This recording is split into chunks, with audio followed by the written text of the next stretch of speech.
I recently had the opportunity to stay at Hong Kong's beautiful Mandarin Oriental Hotel. Opened in 1963 as the Mandarin, it was the tallest building on the island at the time, later becoming both an historic landmark and the flagship hotel of the Mandarin Oriental Hotel Group, serving as the brand's historic, luxurious cornerstone. If you're new here, I'm Mel, and in today's video I'll be taking you with me on a full tour of this 5-star hotel. I'll show you the rooms, the food, and all the amenities. What did I think of Hong Kong's Mandarin Oriental? Did I think the experience was worth what I paid? And would I consider returning on my next visit to Hong Kong? I hope you'll come along with me today to find out. Also, if you enjoy this type of content, I hope you'll hit the like button and subscribe.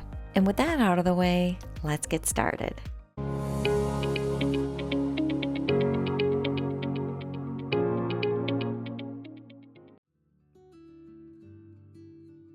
I recently took an around-the-world trip booked almost entirely with points. The second stop of my trip was in the beautiful city of Hong Kong. This was my first time there, and I was very eager to stay at the Mandarin Oriental Hotel, located in the heart of Hong Kong's Central District. I was able to use points and free night certificates for most of the hotel stays on this trip, but no such luck with the Mandarin Oriental. Thankfully, though, I was able to book through AMEX's Fine Hotels and Resorts program, which provides a discount as well as some very nice perks. The discount at the time of my stay was $200, but that has changed, with Amex now offering 2 credits of $300 each. The other FHR benefits include early check-in when available, room upgrade when available, complimentary daily breakfast for 2, $100 experience credit, guaranteed 4 p.m. checkout, and complimentary Wi-Fi. So what did I pay for 2 nights at the Mandarin Oriental? My initial cost was $1,137, but when you subtract the $200 credit I received, my net cost was $937.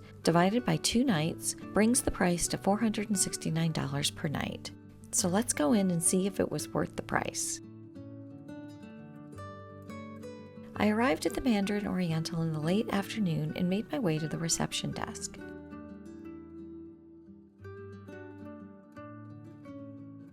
During the check-in process, I received a welcome drink and wet towel. I was also given a keepsake fan and magnet, as well as a letter outlining the Fine Hotels and Resorts benefits I could expect during my stay. I was also informed that I had been upgraded from the base room I had booked to a Club Mandarin room that includes complimentary access to the hotel's club lounge. I was very happy about that. I had dinner plans, so I was grateful when the hotel bellman offered to bring my bags up for me.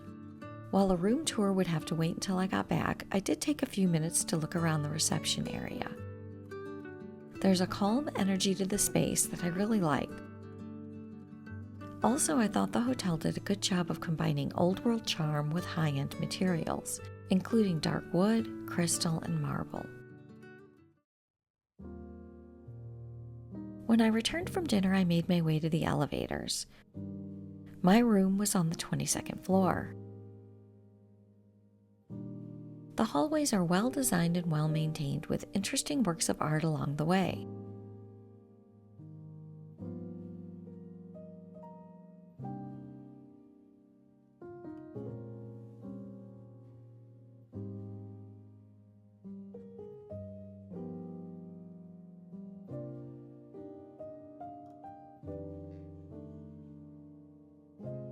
Here we are, room 2211.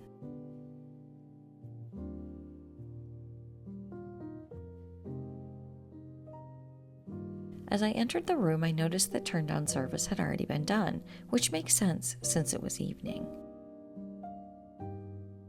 The space felt inviting and relaxing, 2 things I always appreciate when I'm away from home.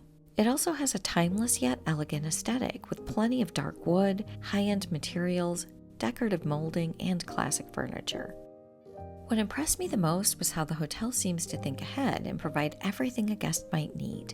There are expected offerings like storage space for your clothes, hotel robes, wooden shoe trees, a garment steamer,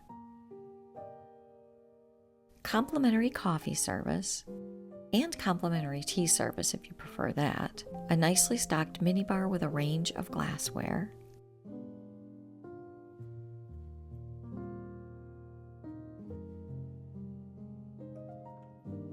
a beautiful ice bucket that could be mistaken for a decorative touch, and a control box for operating all the fixtures throughout the room, one for each side of the bed.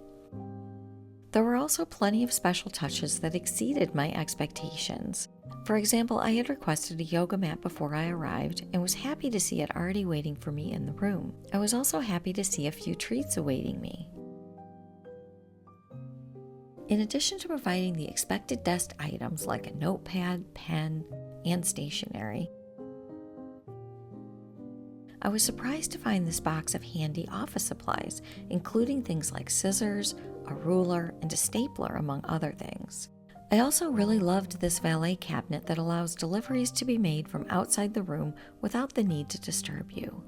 And finally, I love that during turn-down service they left this tray on the bed which provides diffuser stones and lavender oil to set the mood for sleep. The small touches like these really do make such a big difference. As happy as I was with the room, I must say I was even more impressed with the bathroom. It was stunning. The design of the marble is beautiful and the wood complements it perfectly.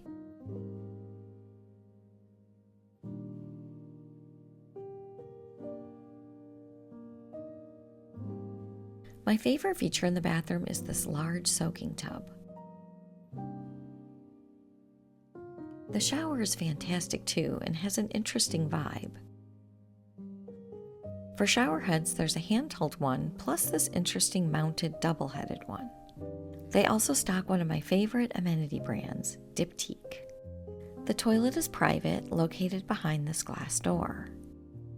Just like the main room, this room is well stocked, so if you forget to pack any of your toiletries, they likely have you covered. There are extra amenities covering all the bases. Supplies for taking a bath, they even provide a loofah, a blow dryer already plugged in and ready to go, 2 more robes, bathrobes this time, and a television in case you want to watch TV while taking a bath or getting ready. Waking up the next day, I can confirm that the bed is as plush and comfortable as it looked. And look, the valet delivery light is on because they'd used the valet cabinet to drop off my morning newspaper. I also had a chance to open the curtains and get my first look at the view. While I was well rested, I was also very hungry, so I made my way down to the breakfast buffet. If your room rate includes complimentary breakfast, you have 2 options. The first option is the breakfast buffet in the Clipper Lounge, which I decided to try on my first morning. After being seated, I ordered a cappuccino and then went to check out the buffet. The diversity of the food is really impressive, encompassing both Western options and Asian options.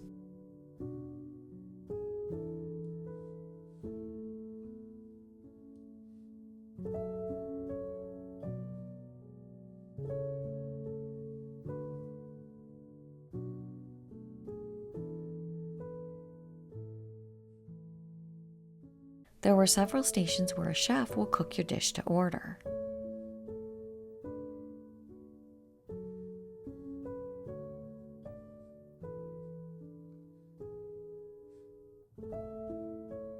By the time I got back to the table, my cappuccino was waiting for me. I settled on an omelet, fruit, and a glass of juice for my first course.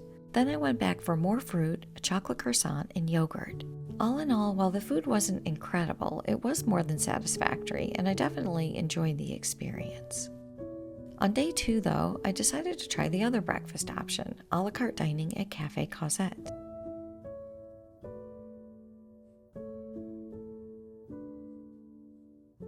I was handed a menu and asked to choose between the Mandarin breakfast, the continental breakfast, or the Chinese breakfast. I selected the Mandarin breakfast and also asked for a cappuccino. My cappuccino arrived quickly and was so cute. I personally liked the feel of this cozy cafe more than the wide open space of yesterday's Clipper Lounge. My green juice arrived next, and not long after, my seasonal fruit and yogurt. The waitress also delivered a delicious-looking cinnamon roll and a croissant. My main course was an egg dish served in a mini skillet, and it was fantastic. Fresh, hot, and very flavorful. Even though the buffet at the Clipper Lounge was quite nice, my vote for best breakfast goes to Café Causette. Not only do I prefer ordering from a menu over helping myself to the buffet, but I also thought that the food itself was much better. In addition to eating breakfast at the hotel, I also had a chance to try the complimentary tea in the club lounge. If you have Mandarin Club access, you'll be happy to hear that the lounge offers complimentary food and drinks at various times throughout the day and night. I didn't have a chance to try the breakfast or the evening canapes and drinks, but my friend and I did experience the afternoon tea. We started with champagne and mixed nuts, and then we were served sandwiches, scones, pastries, and tea. It was a fun and delicious experience. All of the main hotel amenities are conveniently located together on the 24th floor. The fitness center, which is open to guests 24 hours a day, provides a great mix of cardio and strength training equipment. You can also pay for a personal trainer if you're looking for a more tailored experience. If you'd rather get your exercise by swimming laps, there's an indoor swimming pool available.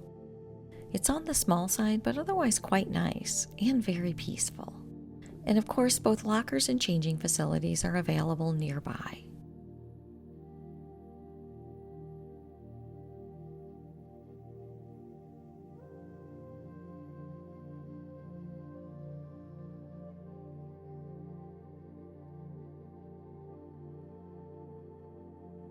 If you're in the mood to relax rather than work out, head to the Mandarin Spa.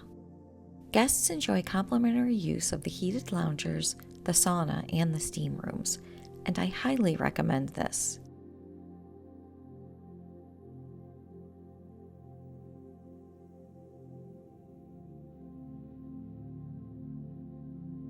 But I also recommend splurging on a spa treatment. There are many treatments available for purchase, including services such as aromatherapy massage, Thai massage, therapeutic massage, lymphatic drainage, a full body scrub, a facial, reflexology, and even traditional Chinese medicine.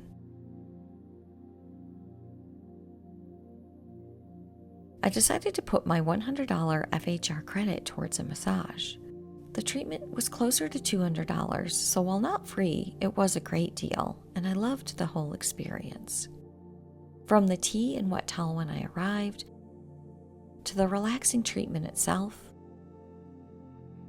to the cold drink served after the massage. All in all, a wonderful and worthwhile experience. As I make my way out, what's my final verdict on Hong Kong's Mandarin Oriental? Was it as great as I expected? And perhaps more importantly, was it worth the price? My answer to both questions is yes.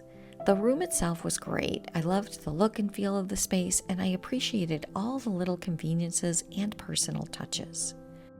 I felt well cared for and very much at home. I was also very happy with the food options and appreciated being able to choose from 2 very different breakfast services, 3 if you count the lounge. Moreover, all of the hotel amenities are top-notch, especially the spa. And I can't omit mentioning how convenient the location is. I loved staying in Hong Kong's Central District with its easy access to shopping, restaurants, and public transportation. All in all, Hong Kong's Mandarin Oriental truly impressed me, and I'd be very happy to return on my next visit. This is a good time to mention that, as always, my travel experiences are not paid for, sponsored, or discounted in any way, and nobody was informed that I was doing this review. If you enjoyed this tour and review, let me know in the comments, and if you've had a chance to stay at Hong Kong's Mandarin Oriental yourself, what did you think? Or do you have another favorite hotel in Hong Kong? And if so, I'd love to hear about it. Finally, if you enjoy content like this, I hope you'll hit the like button, subscribe, and hit the notification bell so you don't miss any future videos. It's a great way to help the channel and enables me to make more videos like this one. Until next time, happy travels.